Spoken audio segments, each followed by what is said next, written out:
En el 2013 saltaron las alarmas a nivel mundial cuando Alemania pidió a la Reserva Federal de Estados Unidos devolver su oro. Y desde Washington, de una forma muy diplomática, se negaron a hacerlo. ¿Recuerdas quiénes conforman la Reserva Federal? Exacto, como te conté en la primera parte de esta serie, en esta entidad aparecen nombres como Rothschild, Rockefeller, Goldman Sachs o Morgan.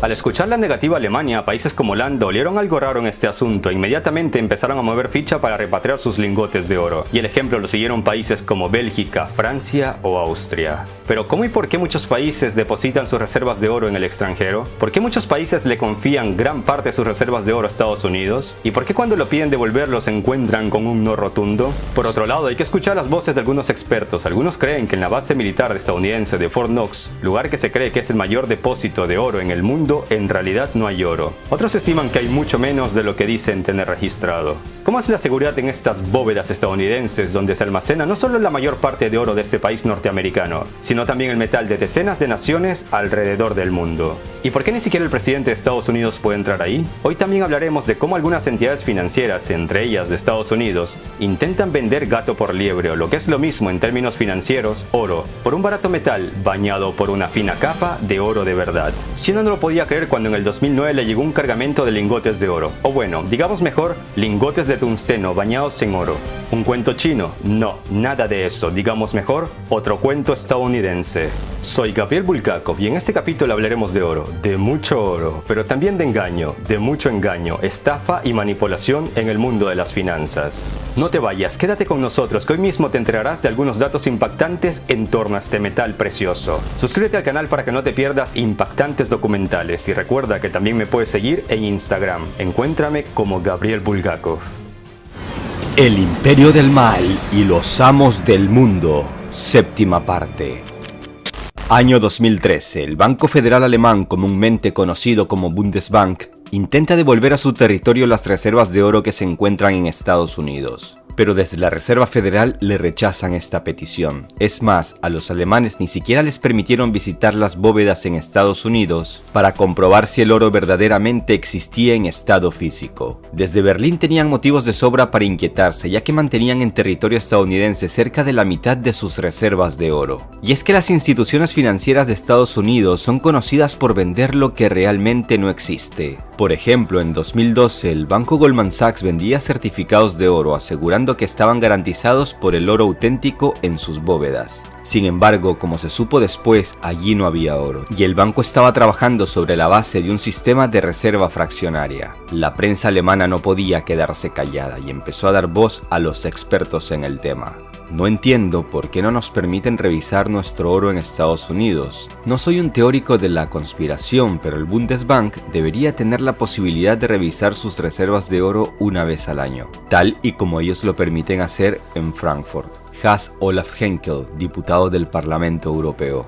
Hasta el momento no se ha demostrado que las reservas de oro de Alemania se encuentran en las bóvedas de Nueva York. Tampoco publican los números de las barras de oro, pese a que la Reserva Federal sí publica estos números de sus propias reservas. Peter Boehringer, fundador de la Asociación Alemana de Metales Preciosos. ¿Cómo es que este oro alemán llegó a Estados Unidos y por qué luego decidieron devolverlo a su país? Los expertos en el tema explican que la reserva de oro de un país es la condición más importante para tener una independencia financiera y que se lo usa en situaciones de emergencia. Pero si las reservas de oro se tienen para tener una independencia financiera, ¿por qué entonces no las guardan en casa, sino que las guardan en otro país? ¿Será que estos países no son tan independientes como se lo creen? Como te contaba en la primera parte, ¿nos acuerdas de Bretton Woods de 1944? El dólar de Estados Unidos ganó su estatus mundial por motivos más que obvios.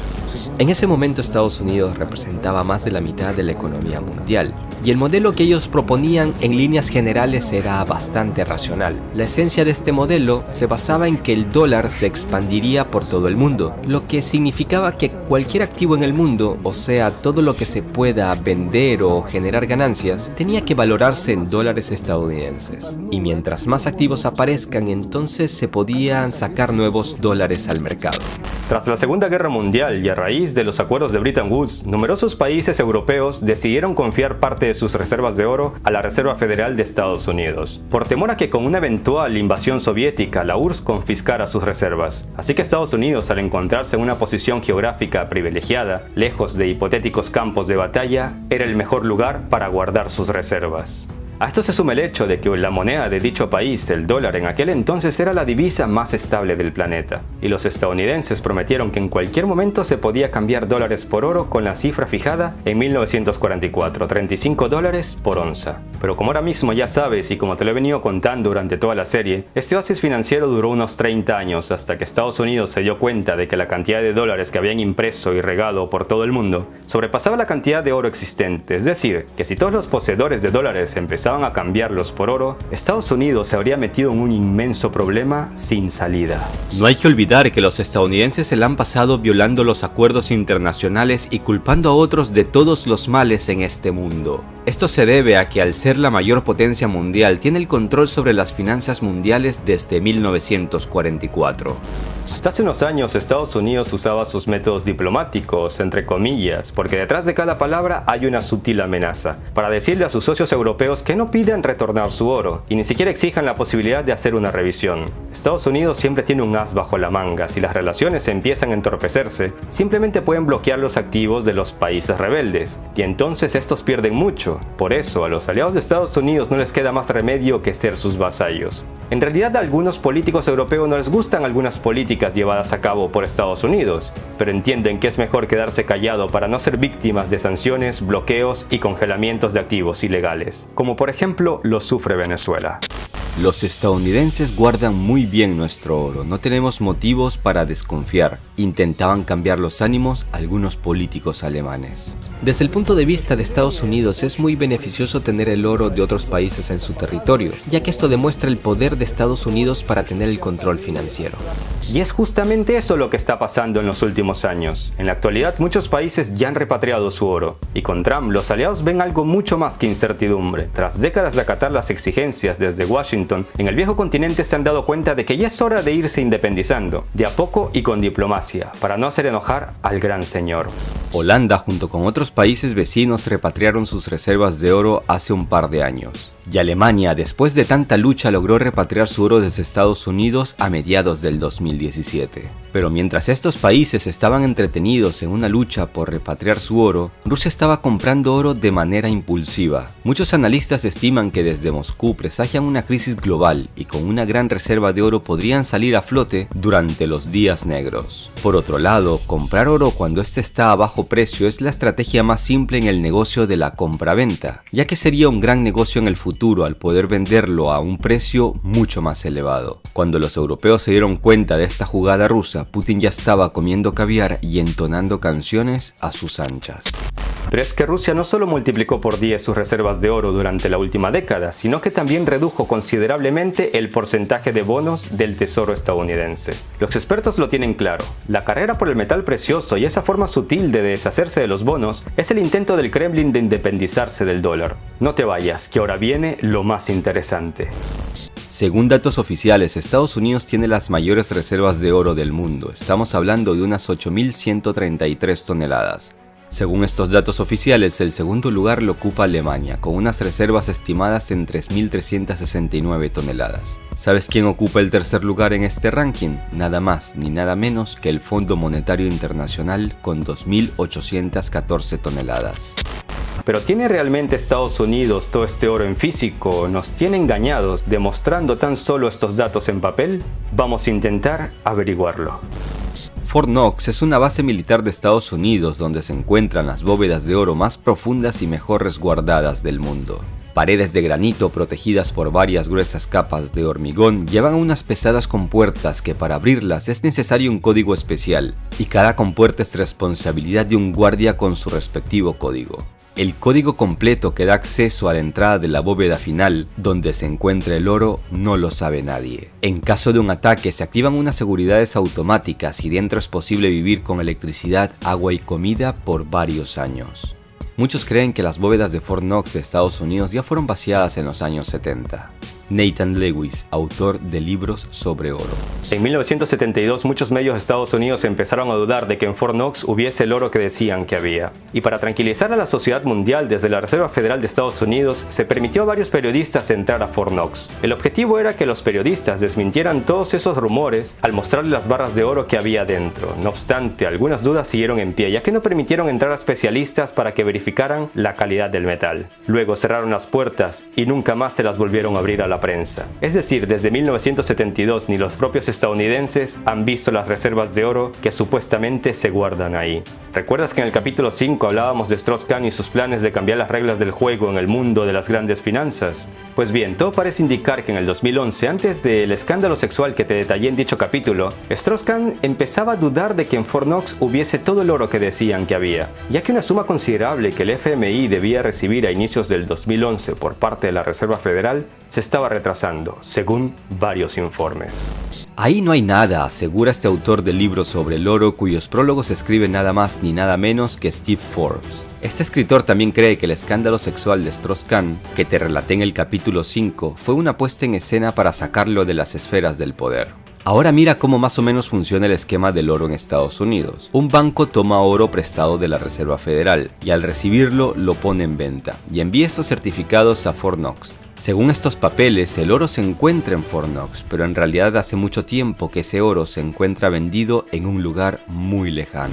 Entonces resulta que Estados Unidos, al vender este oro con este modus operandi, empezó a demostrar al mundo solo con papel que este oro existe, pero en realidad este oro no existe en físico. Es por eso que no permite a nadie entrar a este misterioso lugar conocido como Fort Knox. Entonces resulta que Strauss-Kahn sí tenía razón y ahí no hay oro, o hay mucho menos de lo que dicen tener registrado. En 2009 se produjo lo que se considera uno de los mayores escándalos en una estafa de oro de la era moderna. En esos años, China compraba metales preciosos por todo el planeta y una parte fue adquirida a Estados Unidos directamente desde Fort Knox. Pero los chinos se dijeron, aquí como que huele a cuento chino, e inmediatamente empezaron una investigación exhaustiva para evaluar la calidad del oro. Lo que encontraron puede ser el guión de una película para Hollywood. Resultó que dentro de estas barras de oro había tungsteno, que tienen propiedades parecidas al oro. El tungsteno es un metal que tiene casi la misma densidad que el oro, pero es mucho más barato. Esa historia china ha incrementado la credibilidad de los rumores sobre el oro falso, que circula últimamente en el mercado global. Se especula que en el contexto de escasez mundial de oro, los reguladores utilizan supuestos lingotes de oro, que en realidad son solo tungsteno dorado. Según el periodista Rob Kirby, a finales de la década de los 80, cerca de 1,5 millones de lingotes de tungsteno de 400 onzas de peso fueron fabricadas en Estados Unidos. Posteriormente, 640,000 lingotes de tungsteno dorado irían a parar a Fort Knox, una de las principales bóvedas estadounidenses. ¿Una estafa? Por supuesto, pero ¿qué se puede hacer con el estafador si está muy bien armado? Se preguntan muchos expertos. ¿Ahora entiendes otro motivo de por qué el presupuesto militar de Estados Unidos es de 610,000 millones de dólares? Lo que representa una cantidad mayor que la de los 7 países juntos que le siguen en el ranking. No obstante, hay quien ve estos hechos del tungsteno dorado con escepticismo. El tungsteno no se lo trata tan fácilmente, se necesitan unas maquinarias especiales para hacer estas barras, luego bañarlas en oro, después hablar por aquí y por allá con altos cargos, después toca liquidar a las personas que hicieron este trabajo sucio para que nadie se entere. Puede que tenga razón o puede que no, pero la historia nos ha demostrado que Estados Unidos es capaz de cualquier cosa por mantener la hegemonía del dólar y su estatus de única potencia mundial. Y así, mientras el mundo se debate entre si Estados Unidos tiene oro o no, si estas barras son de verdad o no, Rusia y China sí que lo tienen de verdad, ya que han estado comprando y llenando sus reservas de oro. Los datos no mienten y todo parece indicar que se han estado preparando para cuando llegue el colapso del dólar. Soy Gabriel Bulgakov. En el siguiente capítulo hablaremos de los sencillos métodos de Estados Unidos para saquear los recursos de los países con gobernantes muy débiles, que se venden por unos cuantos billetes verdes. Sí amigos, hablaremos en concreto de cómo Estados Unidos hace lo que quiere en América Latina. Estos métodos son muy sencillos y se reflejan en reportes financieros fraudulentos, manipulación de elecciones, sobornos, extorsiones y asesinatos. Es probable que sea uno de los capítulos más reveladores de esta serie. Y cómo no, uno de los más esperados. Será una bomba. No olviden suscribirse al canal, dale like al video para poder llegar a más gente y déjame tu opinión en los comentarios. Si bien no respondo a todos, sí que los leo todos. Recuerda que puedes seguirme por Instagram. Hagan el bien sin mirar a quién. Un abrazo a todos. Hasta la próxima.